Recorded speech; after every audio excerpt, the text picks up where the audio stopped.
Senator from South Dakota. Thank you, Mr. President. I would ask unanimous consent that I be recognized to speak for up to 10 minutes. Without objection.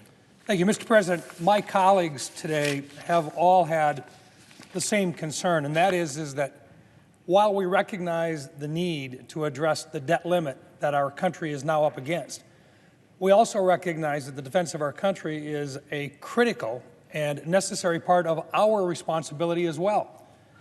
The concern that many of us have is that the proposal right now, in order to raise the debt limit, is that part of it has a series of conditions with regards to what happens to the dollars that it takes to actually defend our country for the next 2 years. We want to be able to raise the debt limit. We recognize that. But we also have to address the need for the defense of our country. And why should, as a part of the negotiation, why should we be required to look at a reduction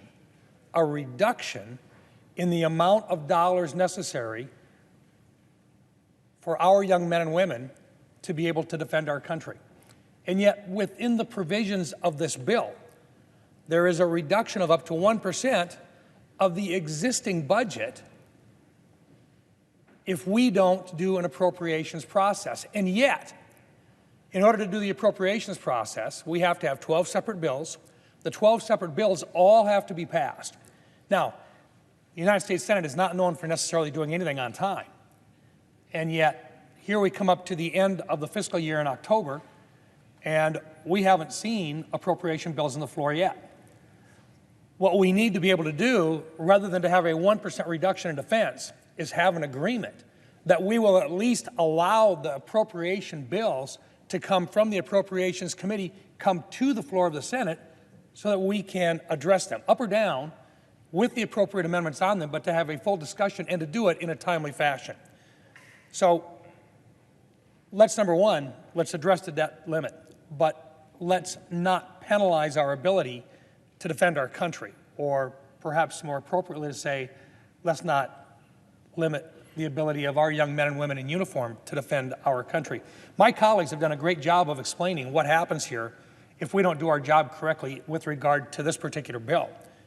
Number one, if we go to a continuing resolution, our defense budget goes down. But number two, under the provisions of this bill, the non-defense portions of this budget could actually go up. And so there's an incentive, an unfair incentive built into this to spend more on domestic programs and to spend less to defend our country, which is our primary responsibility. How do we fix it at this late stage of the game?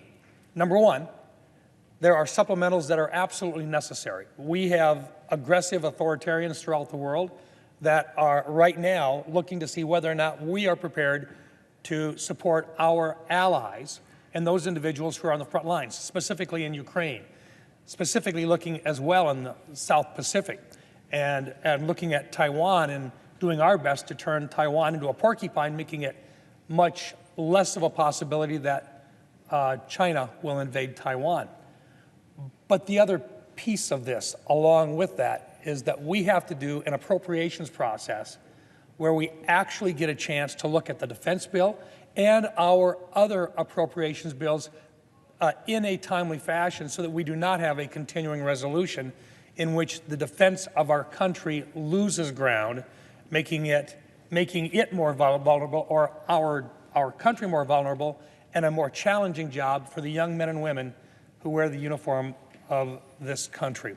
With that, I just want to say thank you to my colleagues who have laid out some great numbers for all of us, and who clearly have laid out a path forward, a commitment by leadership that the appropriations process be completed in a timely fashion, and that there is a recognition that supplemental funding will be necessary to confront aggressive authoritarians throughout the world.